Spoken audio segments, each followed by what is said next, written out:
رسول اللہ صلی اللہ علیہ وسلم نے جمعہ کا خطبہ دیا. آپ کے سر پر سیاہ رنگ کی پگڑی تھی. اس کے دونوں سرے آپ نے کندھوں کے درمیان چھوڑے ہوئے تھے. اس کے دونوں سرے آپ نے کندھوں کے درمیان چھوڑے ہوئے تھے. رسول اللہ صلی اللہ علیہ وسلم نے جمعہ کے دن مسجد میں نماز جمعہ سے پہلے حلقہ بنانے سے منع فرمایا ہے. یعنی نہیں کہ صبح سے آ کے وہاں حلقہ بنا کے بیٹھ جاؤ، کچھ پڑھنے لگ جاؤ. اب سوال یہ پیدا ہوتا ہے کہ جمعہ سے پہلے اس سے منع کیوں کیا گیا؟ دعا مانگ کے جواب دے اللہ سے کہ اللہ صحیح حکمت دے اور صحیح بات کی توفیق دے. دیکھیے کہ ہر چیز کا اپنا ایک مقام ہوتا ہے نا. آپ کو جمعہ کے لیے جانا ہے، جمعہ کی نیت سے جائیں گے نا مسجد میں. اور اگر حلقہ بنانا ہے یا بیٹھنے کے لیے جانا ہے تو وہ اس نیت سے پہلے ہی جا کے بیٹھیں گے نا آپ. تو وہ جو اصل کام ہے وہ کس میں دب جائے گا؟ اس پہ ایک شیڈو آ جائے گا نا کسی اور عمل کا. مثلا یہ ایسا ہی ہے جیسے آپ کو کوئی کھانے سے پہلے میٹھا کھلا دے. کئی ملکوں میں کھانے سے پہلے میٹھا کھاتے ہیں. مجھے اب یاد نہیں کہا، میں کہیں کسی جگہ پر گئی تو انہوں نے پہلے میٹھا سرو کیا. میں نے کہا یہ رکھ دیں ابھی بعد میں. کہتے نہیں ہمارے ہاں پہلے میٹھا کھایا جاتا ہے. اچھا، لیکن ہمارے ہاں جیسے عادات ہیں اس میں کیا ہے کہ میٹھا آخر میں کھایا جاتا ہے. ٹھیک ہے، اب اگر کھانے سے پہلے میٹھا کھا لیں تو اس سے کیا امپیکٹ ہوتا ہے کھانے پر؟ کھانے سے پہلے کیا کھاتے ہیں؟ ایپیٹائزر. تو میٹھا ایپیٹائزر نہیں ہے، وہ کیا کرتا ہے؟ فلنگ کر دیتا ہے، بھوک ختم کر دیتا ہے. تو اگر آپ جناب جمعہ سے پہلے ہی ہلکے بنا کے بیٹھ گئے کچھ کرنے کرانے تو کیا ہوگا؟ جب تک جمعے کا وقت آئے گا پیٹ بھر چکا ہوگا. کیونکہ ہر عبادت کے اندر ایک شوق، اس عبادت کی روح یا جو اس کی اہمیت ہے یا جو اس کے اندر شوق اور ذوق ہے وہ ماند پڑ جائے گا. پہلے سے ہی تھک جائیں گے آپ.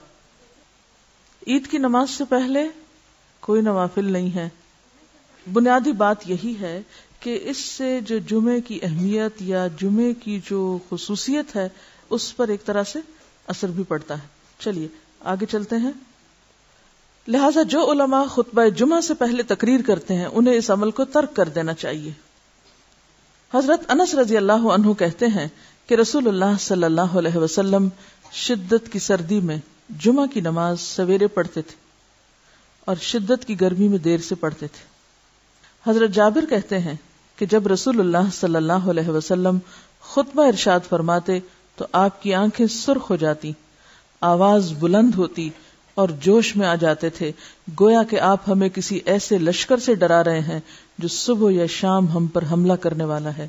اور فرماتے کہ میں اور قیامت ساتھ ساتھ اس طرح بھیجے گئے ہیں. آپ اپنی شہادت کی اور درمیانی انگلی کو ملا دیتے.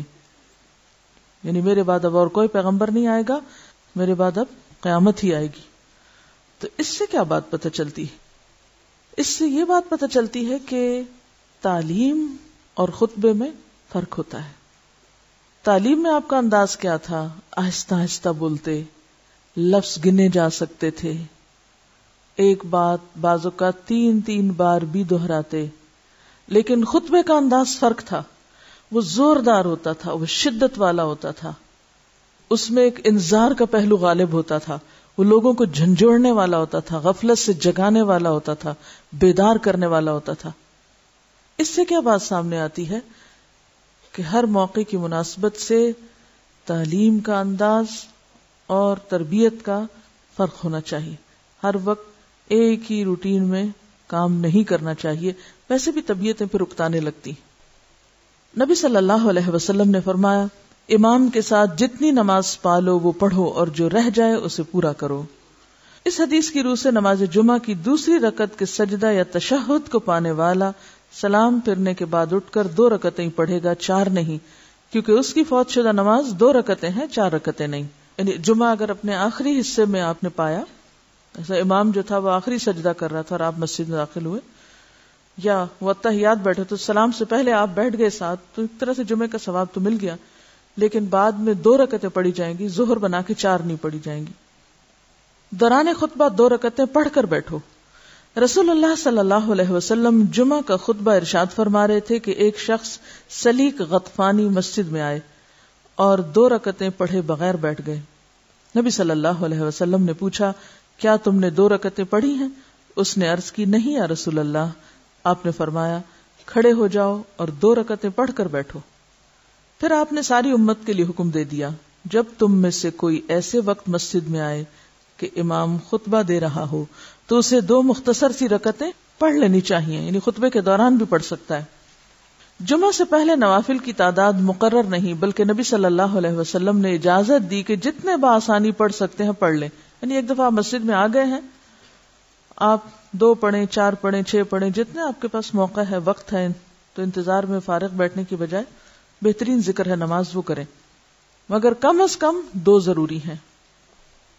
گردنیں نہ پھلانگیں.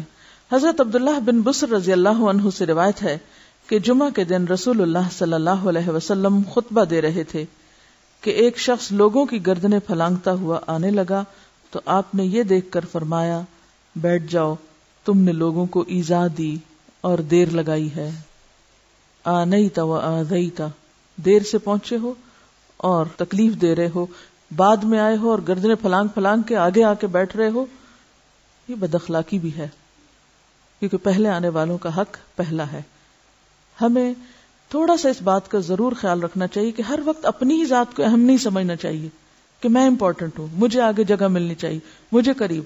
اگر آپ کو اتنا ہی شوق ہے تو پھر آپ وقت پر آئیں. یعنی کوئی بھی کام جس میں دوسروں کا نقصان ہو اور اپنا فائدہ ہو تو ضرور اس کا وزن کرنا چاہیے کہ میں کسی کو نقصان دے کر اپنا فائدہ حاصل کر رہی ہوں تو یہ میں کس قسم کی نیکی کما رہی ہوں. دیکھیے آپ ایک نیکی کرتے ہیں جس میں آپ نیکی کر رہے ہیں اور دوسرے کا کوئی نقصان نہیں، دوسرے کو کوئی تکلیف نہیں. لیکن اگر آپ نیکی کر رہے ہیں اور دوسرے کو تکلیف پہنچ رہی ہے اس سے، تو پھر آپ کو سوچنا پڑے گا کیوں. آپ پہلے دفع مضرت کریں گے یا پہلے جلب منفعت کریں گے؟ دفع مضرت کریں گے نا، ٹھیک ہے نا.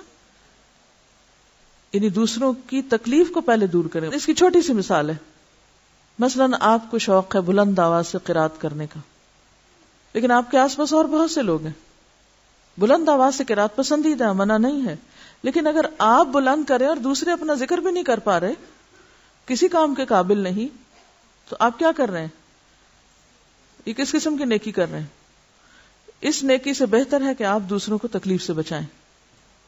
اسی طرح کوئی شخص سو رہا ہے اور آپ تہجد پڑھنے کے لیے دروازہ کھول رہے ہیں، بند کر رہے ہیں، اذیت دے رہے ہیں دوسرے کو، تو کوئی بھی نیکی نہیں اگر اس نیکی کے پیچھے دوسروں کو اذیت دینا اور دوسروں کو تکلیف دینا اور دوسروں کو تنگ کرنا اور زچ کرنا اور دوسروں پہ بوجھ ڈالنا شامل ہو جائے. آپ نیکی ایسی کریں کہ جو دوسروں کے لیے تکلیف کا سبب نہ بنے. تو جمعہ کی نماز کے لیے آنے والوں کو جہاں جگہ ملے وہاں بیٹھ جانا چاہیے، دوسروں کو تکلیف نہیں دینی چاہیے. اب پہلے آنے والوں کا ثواب. حضرت ابو ہریرہ کہتے ہیں کہ رسول اللہ صلی اللہ علیہ وسلم نے فرمایا فرشتے جمعہ کے دن مسجد کے دروازے پر ثواب لکھنے کے لیے کھڑے ہوتے ہیں اور سب سے پہلے آنے والے کا نام لکھ لیتے ہیں، پھر اس کے بعد آنے والے کا، اسی طرح لکھتے جاتے ہیں. جو شخص نماز جمعہ کے لیے اول وقت مسجد میں جاتا ہے اس کو اتنا ثواب ملتا ہے جتنا مکہ میں قربانی کے لیے اونٹ بھیجنے والے کو ثواب ملتا ہے. پھر جو بعد میں آتا ہے اس کو اتنا ثواب ملتا ہے جتنا مکہ میں قربانی کے لیے گائے بھیجنے والے کو، اس کے بعد آنے والے کو دمبا بھیجنے والے کے برابر، اس کے بعد آنے والے کو مرغی اور اس کے بعد آنے والے کو انڈا صدقہ کرنے والے کی مانند اجر ملتا ہے. پھر جب امام خطبہ دینے کے لیے نکلتا ہے تو فرشتے دفتر لپیٹ دیتے ہیں اور خطبہ سننے لگتے ہیں. Registration complete. کون کون داخل ہو گیا اس ثواب میں؟ بس اب دروازہ بند.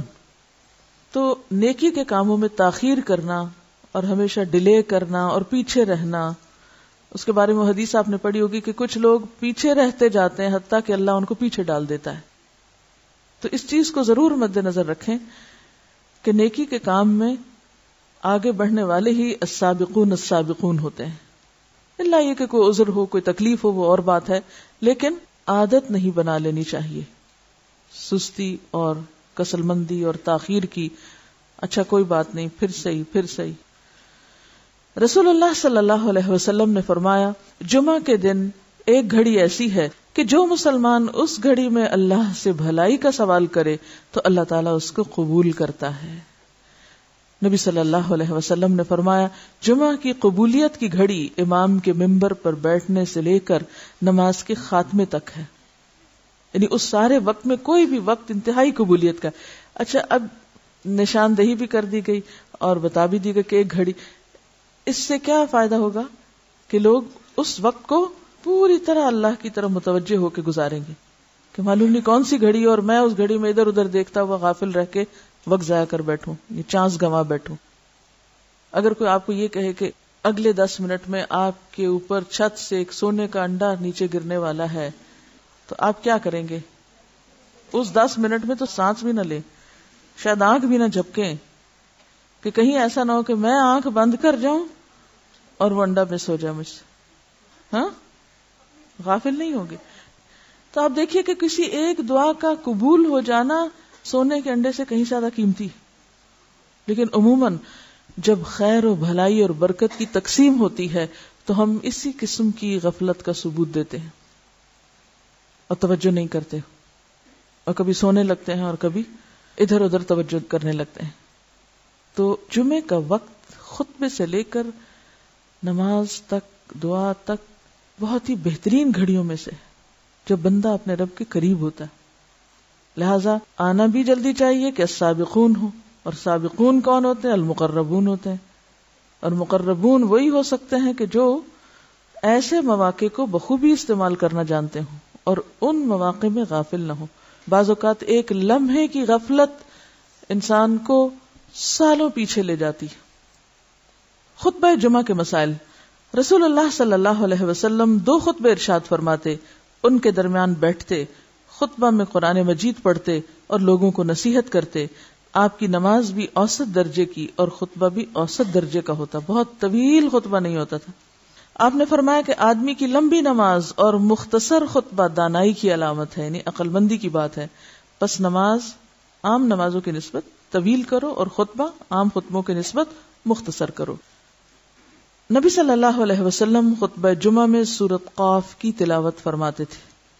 حضرت ابو ہریرہ رضی اللہ عنہ روایت کرتے ہیں کہ رسول اللہ صلی اللہ علیہ وسلم نے فرمایا، جمعہ کے خطبہ میں جب تو اپنے پاس بیٹھنے والے کو یہ کہے کہ چپ رہو تو بلا شبہ تم نے بھی لغو کام کیا.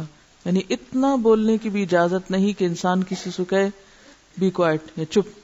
چپ لفظ بولنا جو ہے یہ بھی لغو میں شمار ہوتا ہے، کیونکہ پیچھے آیا نا کہ جس نے لغو بات نہ کی، تو ہم سمجھتے ہیں لغو بات سے مراد کوئی شاید قصے کہانیاں ہیں یا کوئی لطیفے سنانا ہے یا فضول باتیں ہیں. نہیں، بالکل جینون بات کرنا کہ ایک شخص شور کر رہا ہے یا بول رہا ہے تو اس کو چپ کرانا، یا امر بالمعروف یا نہی عن المنکر جو ہے وہ بھی اس وقت منع ہے.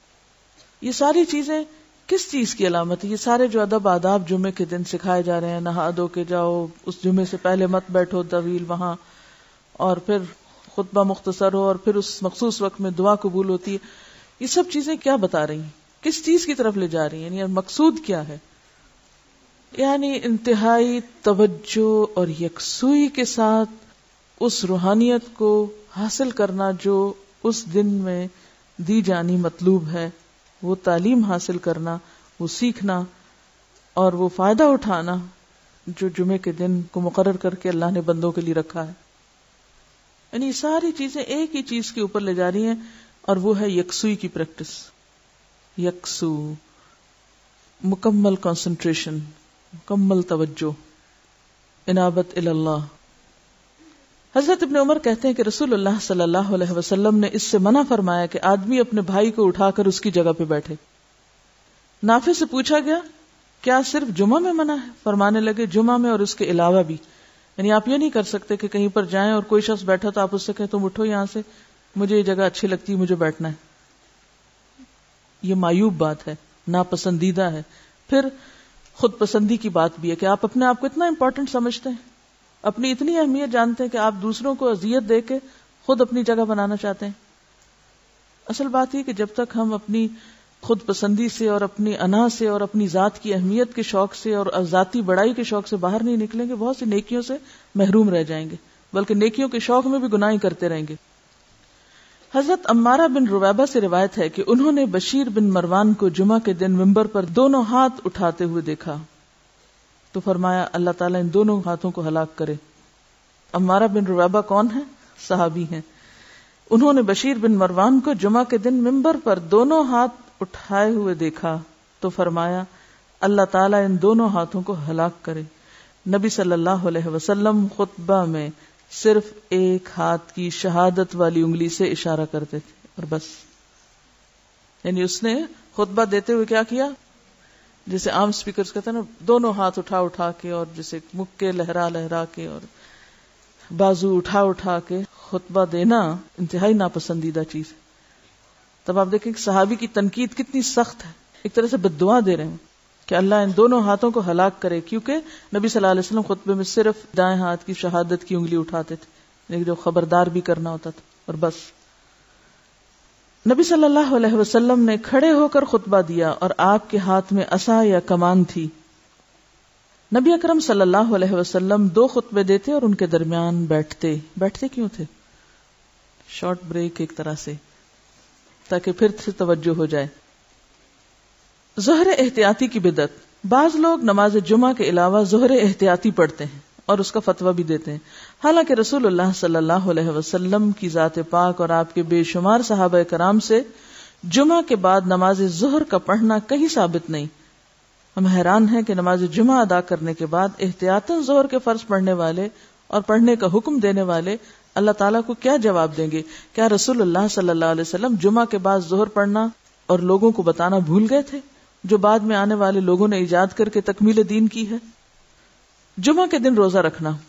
نبی صلی اللہ علیہ وسلم نے جمعہ کا دن روزے کے لیے اور جمعہ کی شب یعنی جمعرات اور جمعے کی درمیانی رات کو عبادت کے لیے خاص کرنے سے منع فرمایا. پھر آپ دیکھیے کہ جمعے کے دن روزے سے منع کر دیا گیا، کیا حکمت ہو سکتی ہے؟ دیکھیے کہ روزہ رکھ کے ایک طرح سے کچھ کمزوری بھی تو ہو جاتی ہے نا، اور بعض اوقات ہو سکتا ہے کہ آپ کے قریبی علاقے میں جمعے کا اہتمام نہ ہو، آپ کو دور جانا ہو. پھر اسی طرح یہ ہے کہ صرف ایک ہی دن کو مخصوص کر لینا عبادت کے لیے اور باقی سارے دن بھول جانا، یعنی سارا کچھ ایک ہی دن اکٹھا کرنا اور بہت کچھ ایک ہی دن کر کے اور باقی دنوں میں فارغ ہو جانا، ان چیزوں کا سدباب کیا گیا. روزے کے لیے جمعرات کا دن زیادہ پسندیدہ ہے جمعے کی نسبت.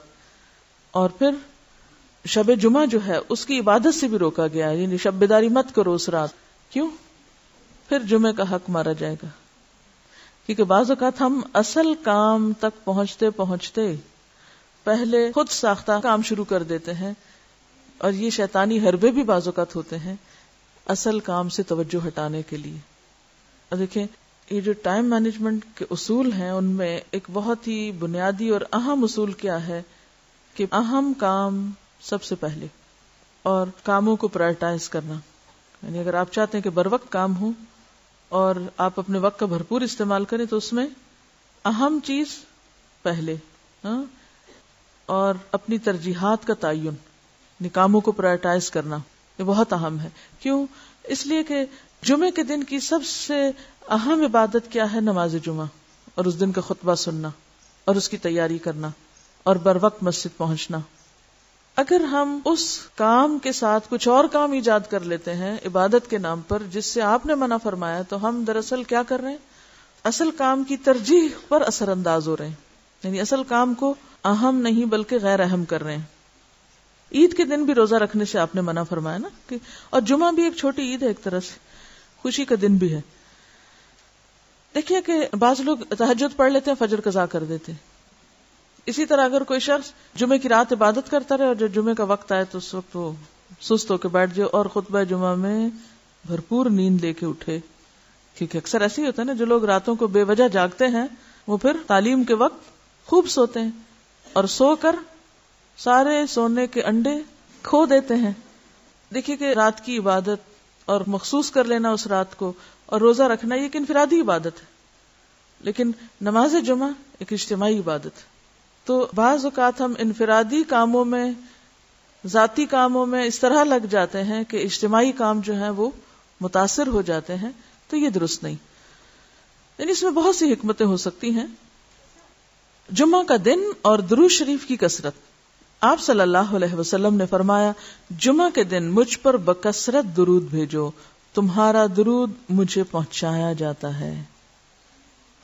جمعہ کی اذان. حضرت صاحب بن یزید سے روایت ہے کہ رسول اللہ صلی اللہ علیہ وسلم، حضرت ابوبکر اور عمر رضی اللہ عنہم کے زمانے میں جمعہ کی اذان اس وقت ہوتی تھی جب امام خطبے کے لیے ممبر پر بیٹھ جاتا.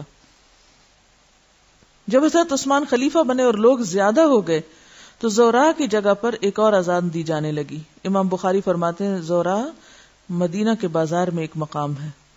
مسجد کے اندر امام کے خطبے سے پہلے صرف ایک اذان ہے. اکثر مساجد میں اس سے قبل دی جانے والی اذان کو ثبوت حضرت عثمان کے دور سے بھی نہیں، لہٰذا اس سے اجتناب کرنا چاہیے. یہ ذرا حاشیہ دیکھ لیتے ہیں اس کا. جمعے کے دن پہلی اذان کا پس منظر یہ ہے کہ عہد نبوت میں مدینہ منورہ اس کی آبادی کا حجم نسبتاً مختصر تھا. آپ کو معلوم ہے کہ اس وقت جتنے ایریے پر مسجد نبوی ہے پورا شہر اتنے ایریے میں تھا.